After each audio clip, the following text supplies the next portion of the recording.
তো আজকে চলে এসেছি যে সুপর্ণাদির বাড়ি। অনেক দিন ধরে কাজটা হবে হবে করতে করতে ফাইনালি আজকে হলো। তো দিদি হ্যাঁ ইয়ার হয়ে গেছে। এর আগেও তোমরা দেখেছো আমার প্রোফাইল পিকচারটা কিন্তু এই দিদির হাতেই মানে তৈরি মেকআপটা। তো খুব ভালো কাজ করে। তো অনেকদিন ধরে আমরা একসাথে কাজ করবো তো ফাইনালি আজকে কখনো দিদির ডেট হচ্ছে তো আমার হচ্ছে না, আমার হচ্ছে দিদির হচ্ছে না, এইসব করে আজকে ফাইনালি হচ্ছে। তো লুকটা একদম ফাটাফাটি হবে যেহেতু সুপর্ণাদি করছে মেকআপটা। তো পরে দেখাবো তোমাদের লুকটা কেমন হচ্ছে। তো আপাতত হেয়ারটা হচ্ছে। ঝট করে দেখো সুপর্ণাদি কিন্তু আমার ড্রেসটা পরিয়ে দিয়েছে। তো ড্রেস পরার পরে আমার মেকআপটা শুরু হয়েছে। ফার্স্টেই করছিল দিদি আই মেকআপটা, আর ভীষণ সুন্দরভাবে নিখুঁতভাবে কাজটা দিদি করে। আর প্রত্যেকটা কাজ সুপর্ণাদির কিন্তু একদম নিট অ্যান্ড ক্লিনভাবে সাজায়, আর অনেকটা টাইম ধৈর্য ধরে ধরে একদম নিখুঁতভাবে সাজায়। আর সুপর্ণাদির সাথে এত বকর বকর করছিলাম, পুরো কাজটা আমরা প্রচণ্ড বকবক করতে করতে কাটিয়ে দিয়েছি।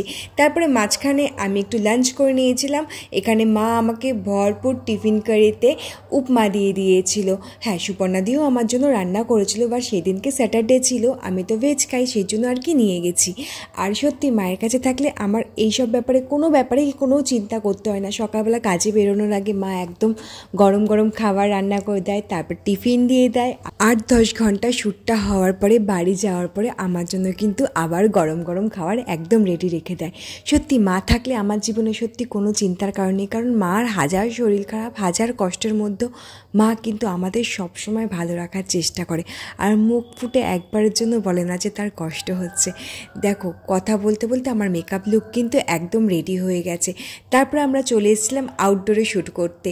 তো আউটডোরে শ্যুটটা ভীষণই ভালো হয়েছিল। কিছু কিছু মানুষের সাথে দেখবে কাজের সূত্রে পরিচয়টা এবং বন্ডিংটা এত ভালো হয়ে যায় যে তাদের সাথে কাজ করতে গেলে কিন্তু কাজটা একটু অতিরিক্ত বেশি ভালো হয়ে যায়, যেরকমটা সুপর্ণাদির সাথে হয়েছে।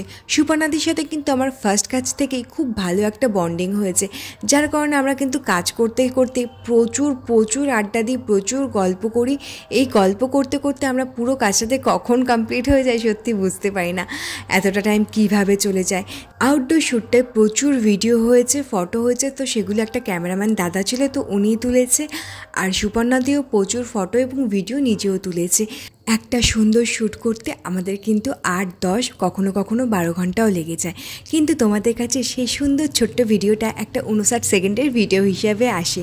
সেই 59 সেকেন্ডের ভিডিওর পিছনে কতটা পরিশ্রম, কতটা খাটনি থাকে সেটা শুধুমাত্র ক্যামেরার পেছনের মানুষেরাই জানে। তো যাই হোক, এই শ্যুটটা কিন্তু ভিডিও আর ফটো খুব তাড়াতাড়ি আসবে। আজকের শ্যুট একদম কমপ্লিট।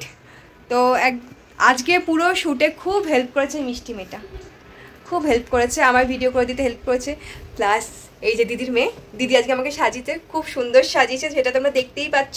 দিদিকেও অনেক হেল্প করেছে এই বাচ্চা মেয়েটা মিষ্টি। তো আজকের লুক একদম কমপ্লিট। তো তোমরা যদি তোমাদের স্পেশাল ডেটে সুন্দরভাবে সাজতে চাও তো সুপর্ণা মিমিদিকে কন্ট্যাক্ট করতে পারো। আর তুমি কিছু বলবে?